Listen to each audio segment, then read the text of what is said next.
Kabut dingin Arktik perlahan terbelah. Di bawah langit kelabu yang nyaris tanpa warna, sebuah siluet baja bergerak pelan namun pasti, membelah gelombang seperti pisau tajam. Radar berdenyut tanpa suara, sensor bekerja dalam keheningan, dan di balik dek yang tampak bersih itu, tersembunyi kekuatan yang mampu mengubah peta konflik laut modern. Inilah kapal perang paling modern, Angkatan Laut Rusia, Frigate Project 22350, kelas Admiral Gorshkov. Ia bukan kapal terbesar, bukan pula yang paling mencolok, namun justru disitulah letak bahayanya. Kapal ini dirancang bukan untuk pertunjukan, melainkan untuk perang nyata. Setiap baut, setiap panel radar, setiap sel peluncur rudal dibangun dengan satu tujuan, menciptakan platform laut yang mampu bertahan hidup, menyerang dari jauh, dan beroperasi sebagai bagian dari sistem perang modern Rusia. Dalam senyap, kapal ini membawa pesan jelas bagi dunia. Rusia tidak sekadar membangun kapal baru, mereka sedang membangun doktrin laut masa depan. Keunggulan utama, Project 20 2350 terletak pada keseimbangan mematikan antara daya serang, pertahanan, dan kesadaran situasional. Kapal ini dipersenjatai dengan peluncur vertikal UKSK yang mampu menembakkan rudal kaliber untuk serangan jarak jauh, Onyx supersonik untuk pertempuran laut, dan yang paling mengkhawatirkan, Zircon hypersonic. Dalam konteks peperangan modern, ini berarti satu kapal dapat menyerang target darat strategis, menghancurkan kapal permukaan musuh, dan menembus pertahanan udara paling canggih sekalipun. Sistem Polyment Redut dengan radar AESA 4 panel tetap memungkinkan kapal ini mendeteksi dan melacak banyak ancaman sekaligus, tanpa jeda, tanpa blind spot. Ditambah sonar modern, torpedo anti kapal selam, serta helikopter ASW, Project 20 2350 menjadi platform multirole sejati. Ia bukan spesialis sempit, melainkan alat tempur serbaguna yang mampu beradaptasi dengan berbagai skenario perang, dari konflik regional hingga konfrontasi antar kekuatan besar. Dalam beberapa tahun terakhir, dunia mulai memperhatikan pola yang konsisten. Rusia semakin sering mengerahkan Frigate Project 22350 ke perairan strategis, latihan di Atlantik Utara, patroli di kawasan Arktik, hingga operasi jarak jauh yang sebelumnya didominasi kapal besar.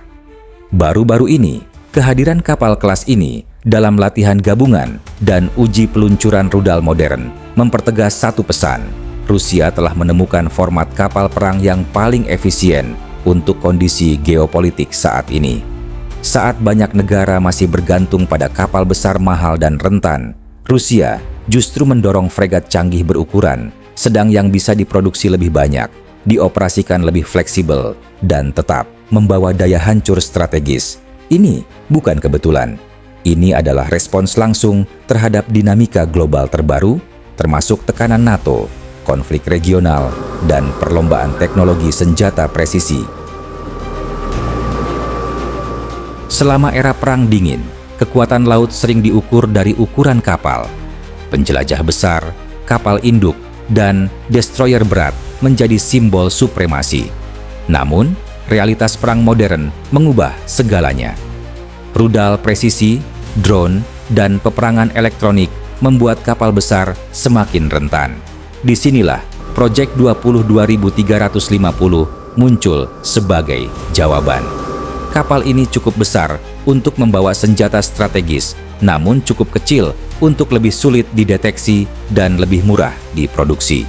Rusia tampaknya menyadari bahwa masa depan bukan soal satu kapal raksasa, melainkan banyak kapal cerdas yang terhubung dalam satu jaringan tempur.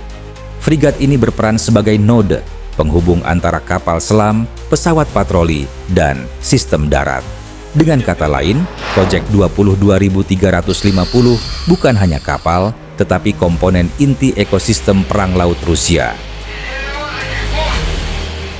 Salah satu aspek paling krusial adalah fakta bahwa Project 20 2350 tidak berhenti pada satu atau dua unit. Produksi berlanjut, unit demi unit diluncurkan dengan peningkatan bertahap di setiap kapal baru. Ini menandakan bahwa Rusia tidak menganggap kelas ini sebagai proyek percobaan, melainkan fondasi armada masa depan. Produksi besar-besaran memungkinkan Rusia menutup kerugian lebih cepat, memperluas kehadiran laut, dan menjaga tekanan strategis secara berkelanjutan.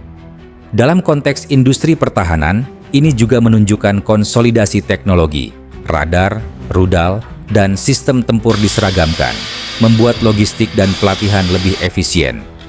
Dunia militer memahami satu hal penting, ketika sebuah desain diproduksi massal, itu berarti desain tersebut telah dianggap cukup mematikan dan cukup andal. Dampak dari produksi massal Project 22.350 terasa jauh melampaui Rusia. Bagi pihak lawan, setiap fregat baru berarti bertambahnya zona ketidakpastian. Kapal ini bisa membawa jenis rudal berbeda di setiap misi.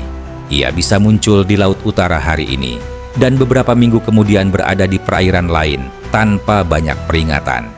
Musuh tidak pernah benar-benar tahu apa yang ada di dalam sel VLS-nya. Ketidakpastian ini menciptakan efek pencegah yang kuat. Untuk melawan satu kapal Project 22.350 dibutuhkan sumber daya yang jauh lebih mahal, pesawat, kapal, dan sistem pertahanan berlapis. Dalam perang modern, memaksa lawan mengeluarkan biaya tinggi adalah kemenangan tersendiri. Dan disinilah Rusia memainkan permainannya dengan dingin dan terukur. Setiap peluncuran unit baru, Project 22.350 bukan sekadar acara industri, melainkan pernyataan strategis. Dengan setiap kapal yang masuk dinas, Rusia memperkuat kemampuan proyeksi kekuatannya tanpa harus bergantung pada armada lama yang mahal dan kompleks. Versi lanjutan bahkan dirancang membawa lebih banyak sel VLS dan sistem yang semakin terintegrasi. Ini menunjukkan bahwa kelas ini masih akan berkembang, bukan stagnan. Peluncuran demi peluncuran mencerminkan keyakinan Rusia pada konsep ini, sekaligus kesiapan mereka menghadapi konflik jangka panjang di lingkungan laut yang semakin tidak stabil. Pada akhirnya, kapal perang paling modern, Angkatan Laut Rusia bukan sekadar mesin perang, melainkan simbol perubahan besar dalam cara Rusia memandang laut sebagai medan tempur. Project 22.350 adalah perwujudan strategi, lebih kecil dari kapal raksasa, namun lebih cerdas, lebih murah, namun lebih fleksibel, tidak mencolok, namun mematikan. Produksi besar-besaran menandakan bahwa ini bukan solusi sementara, melainkan arah jangka panjang. Di tengah ketegangan global yang terus meningkat, satu hal menjadi jelas, selama fregat-fregat ini terus diluncurkan, keseimbangan kekuatan laut akan tetap berada dalam bayang-bayang ketidakpastian. Dan di dunia militer, ketidakpastian itulah yang paling ditakuti.